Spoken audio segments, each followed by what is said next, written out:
መጽሐፍ ቅዱስ የሚለው የአባይ ወይም የግዮን ወንዝ ምድረ ኢትዮጵያን ከቦ ይፈሳል ነው የሚለው።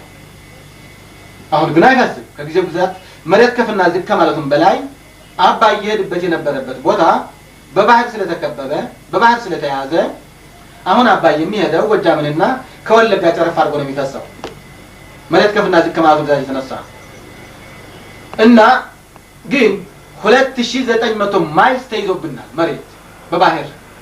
የመካከለኛው ምስራቅ የነበሩ ሰዎች ለምሳሌ ፈረንጆች ፋብሪካ በሚሰሩበት ሰዓት ባህሩን እያሸሹ ነው።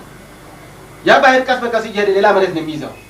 መካከለኛው ምስራቅ ያሉ እነ ቆጵሮስ እነ እስራኤል በዛ ከሰው ነበር። እስራኤልማ አንደኛ መሬት የምታስፋፋናት ራሷ ባህሩን እያሸሸች እና ከሰሱ ተከላከሉ ነው የተባለው። 2900 ማይልስ ነው የተያዘብኝ ባህር እስከ 78 እንደ ፈረንጆች አቆጣጠር ድረስ። ከዚህ ወደ ደግሞ በብዙ ተይዟል ማለት ነው። አባይ የሄድበት የነበረ ቦታ ነው። ታዲያ ይሄ ሰውዬ እንዴት ነው የቀየሰልን?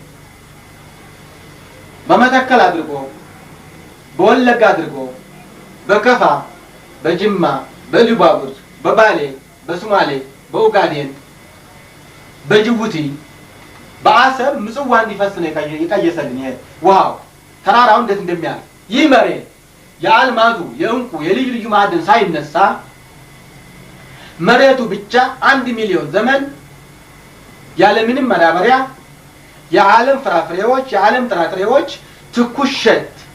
ትኩሸት ለዓለም ሕዝብ ማቅረብ እንደሚችል ከመግለጹም በላይ ለምሳሌ ነዳጅ እዚሁ እንዳለ